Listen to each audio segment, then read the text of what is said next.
الله. الحمد لله رب العالمين والصلاة والسلام على سيد الأنبياء والمرسلين وعلى آله وأصحابه ومن تبعهم ودعا بدعوتهم إلى يوم الدين. أما بعد، أعوذ بالله من الشيطان الرجيم. بسم الله الرحمن الرحيم. ولا تحسبن الله غافلا عما يعمل الظالمون. صدق الله العظيم. বাংলাদেশ খেলাফত মজলিস গাইবান্ধা জেলা শাখা কর্তৃক আয়োজিত অধ্যকার এই গণসমাবেশে উপস্থিত সংগ্রামী সভাপতি, উপস্থিত গাইবান্ধা জেলার উলামায়ে কেরাম, বাংলাদেশ খেলাফত মজলিসের কেন্দ্রীয় ও জেলা নেতৃবৃন্দ, বাংলাদেশ খেলাফত যুব মজলিস সহ সহযোগী সংগঠন সমূহের নেতৃবৃন্দ, গাইবান্ধার সর্বস্তরের আমার ধর্মপ্রাণ তৌহিদি জনতা, সর্বপ্রথম আমি আল্লাহ পাক রব্বুল আলামিনের দরবারে শুকরিয়া আদায় করছি, যেই মহান রব্বুল আলামিন বাংলাদেশের মানুষের বুকের উপর চেপে বসা স্বৈরাচারী ফ্যাসিস্ট জালিম শাহী শেখ হাসিনাকে উৎখাত করে এদেশের মানুষকে মুক্ত বাতাসে নিঃশ্বাস গ্রহণ করার তৌফিক দান করেছেন, সুযোগ করে দিয়েছেন। আল্লাহুম্মা লাকাল হামদু ওয়া লাকাশ শুকর। আমি শেখ হাসিনার এই দীর্ঘ 15 বছরের স্বৈর শাসনের জাতাকলে পিষ্ট হয়ে এবং তার জুলুম নির্যাতন খুন গুম হত্যাকাণ্ডের শিকার হয়ে যে সকল প্রাণ ঝরেছে, শাহাদাত বরণ করেছেন যারা, তাদের সকলকে শ্রদ্ধা ভরে আমি স্মরণ করছি। 2009 সালের পিলখানা ট্রাজেডিতে শাহাদাত বরণকারী 57 জন দেশপ্রেমিক সেনা কর্মকর্তা, 2013 সালের 5ই মে শাপলা চত্বরে নবপ্রেমিক তৌহিদি জনতার উপর রাতের অন্ধকারে গুলি চালিয়ে হত্যা করা হয়েছে যে সকল বীর শহীদদেরকে। 2013 সালে আল্লামা সাঈদী রাহিমাহুল্লাহর বিরুদ্ধে মন গড়া নাটক মঞ্চস্থ করা, মৃত্যুদণ্ডের রায় ঘোষণার পর কোরআন প্রেমিক জনতা বাঁধ ভাঙ্গা জোয়ারের মতো রাজপথে নেমে আসলে পাখির মতো গুলি করে শতাধিক কোরআন প্রেমিক জনতাকে হত্যা করে স্বৈরাচারী জালিম শেখ হাসিনা। 2021 সালে বাংলাদেশের স্বাধীনতার উদযাপনকালে ভারতের গুজরাটের কসাই খ্যাত নরেন্দ্র মোদীকে বাংলাদেশে এনে এদেশের মুসলমানদের হৃদয়ে আঘাত করার প্রেক্ষিতে হেফাজতে ইসলাম বাংলাদেশের প্রতিবাদী মিছিলে ব্রাহ্মণবাড়িয়া, হাটহাজারী সহ দেশের বিভিন্ন অঞ্চলে নির্বিচারে গুলি করে হত্যা করে 25-30 জন হেফাজতের নেতাকর্মীকে।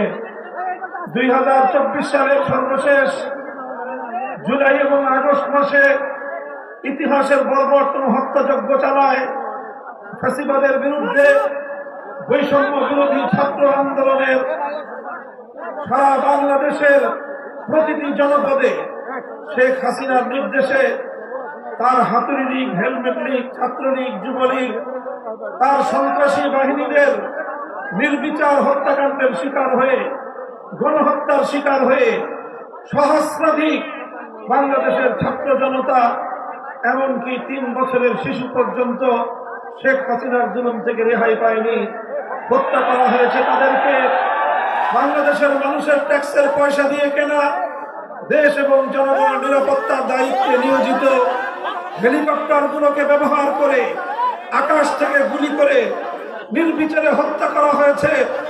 বাসা বাড়িতে অবস্থানরত নারী পুরুষ নির্বিশেষে সকল মানুষকে। শেখ হাসিনার রাজনীতির দর্শন ছিল যত রক্ত প্রবাহিত করতে হয় করো, যত মানুষকে হত্যা করতে হয় করো, গোটা বাংলাদেশকে মৃত্যুপুরীতে পরিণত করে হলেও শেখ হাসিনা ক্ষমতার মস্তককে আঁকড়ে ধরে থাকতে চেয়েছিল।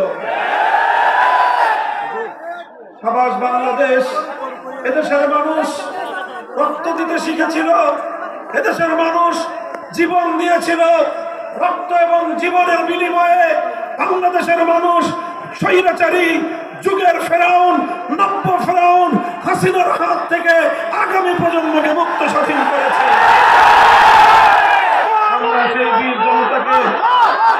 আমরা সেই বীর জনতাকে সশ্রদ্ধ সালাম জানাই, তাদের রুহের মাগফিরাত কামনা করি এবং আগামী জাতির নেতৃত্ব, আগামী প্রজন্মকে বলতে চাই, আমরা যদি বৈষম্যহীন বাংলাদেশ গড়তে না পারি তাহলে এই সহস্র প্রাণের কাছে বাংলাদেশ একটি বিশ্বাসঘাতক জাতি হিসেবে পরিচিত হয়ে যাবে। এজন্য আমাদেরকে স্মরণ রাখতে হবে, সতর্ক থাকতে হবে, যে কোনো মূল্যে এই সহস্র প্রাণের বিনিময়ে অর্জিত বিজয়কে ধরে রাখতে হবে। সংগ্রামী সাথী ও বন্ধুগণ, আপনাদেরকে মনে রাখতে হবে, বিজয় এবং স্বাধীনতা অর্জন করা যতটা কঠিন, বিজয়কে ধরে রাখা, স্বাধীনতাকে ধরে রাখা তার চেয়েও বড় কঠিন। আমাদের অতীতের অভিজ্ঞতা খুব ভালো নয়।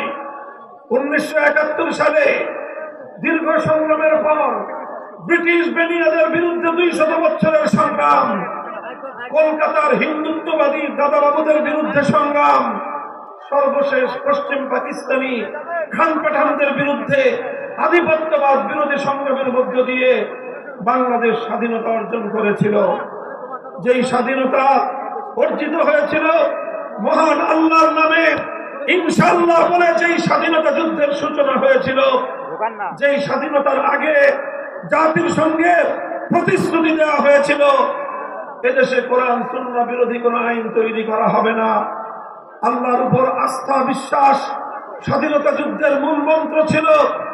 কিন্তু আমরা দেখেছি 1971 সালের 16ই ডিসেম্বর বাংলাদেশ মুক্ত এবং স্বাধীন হওয়ার কয়েক মাসের ব্যবধানে বাংলাদেশের তৎকালীন 7 কোটি মানুষের ইচ্ছা এবং অভিপ্রায়কে দুপায়ে ধরে ভিনদেশী একটি রাষ্ট্রের প্রেসক্রিপশন অনুযায়ী দেশ বিরোধী, জাতির চেতনা বিরোধী, 1000 বছরের বাংলাদেশের জাতির ঐতিহ্য বিরোধী একটি সংবিধান এদেশের মানুষের কাঁধের উপর চাপিয়ে দেওয়া হয়েছিল। আর এভাবেই আমাদের 71-এর এবং 71 পূর্ববর্তী দীর্ঘ সংগ্রাম, দীর্ঘ লড়াইয়ের চেতনাকে, ঐতিহ্যকে ছিনতাই করা হয়েছিল।